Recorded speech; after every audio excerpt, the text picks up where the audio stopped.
Assalamualaikum warahmatullahi wabarakatuh. Wilujeng rawuh ing wilayah Kecamatan Bayat Kabupaten Klaten.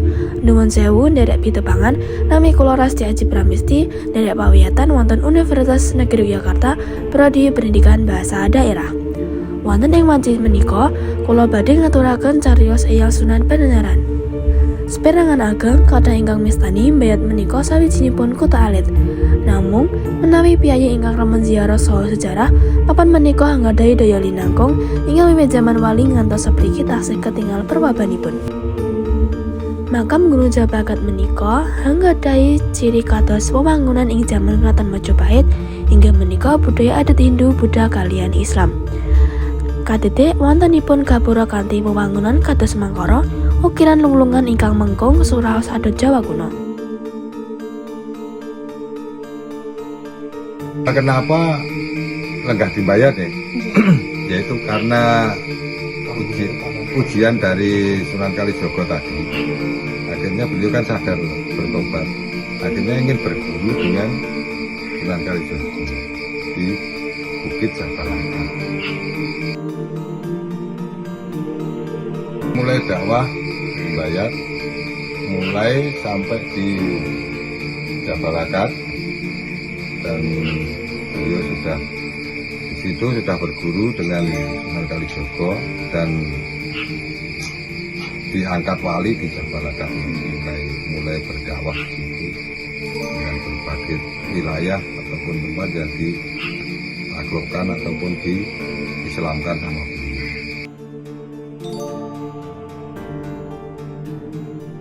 Sunan Kalijogo atau Syekh Maloyo.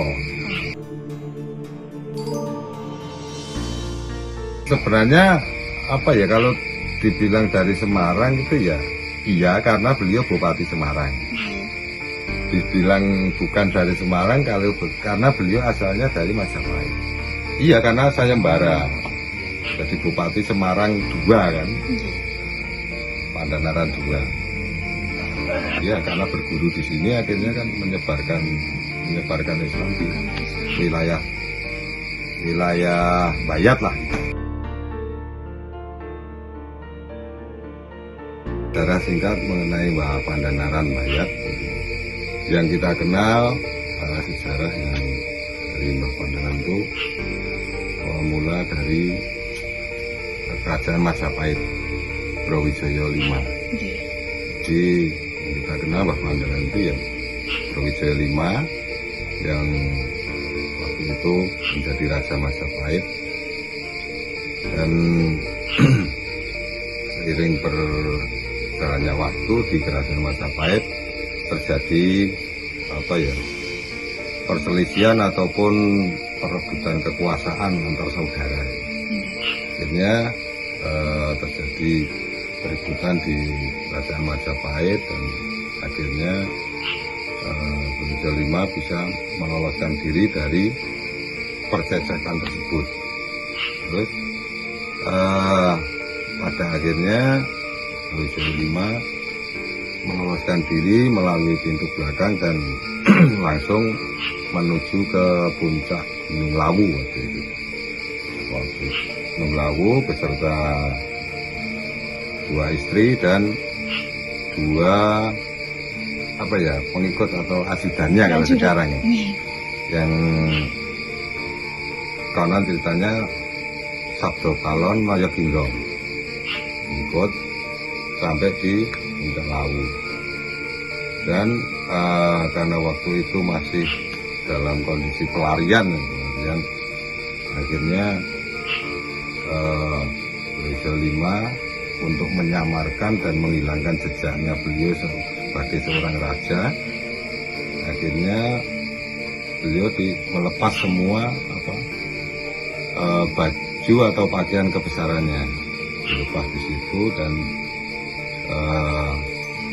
meninggalkan pesan kepada penjaganya dengan dakwahnya Sunan Kalijogo, akhirnya bisa bermakam. Nah, karena waktu itu ya ada perselisihan lagi dengan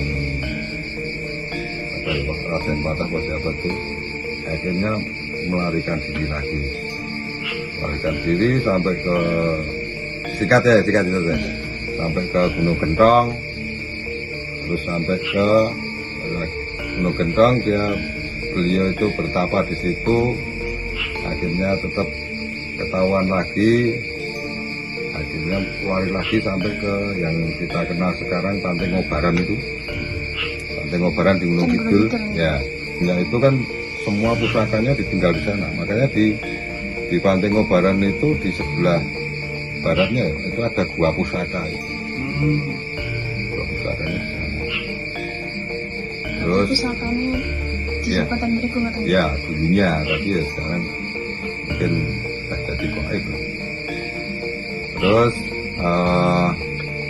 sampai ke nggak jauh dari Ngobaran tuh di Gebang Sawar, Gunung Kidul juga di Saposari. Itu beliau di sana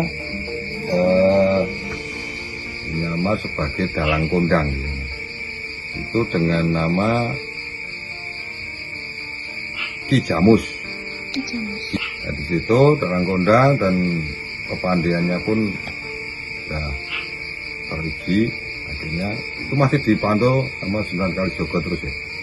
Sunan Kalijogo akhirnya waktu itu Bupati Semarang yang pertama itu dengan nama Pandanaran I ya. Iya. Pandanaran itu mempunyai anak perempuan tapi lumpuh nggak bisa jalan.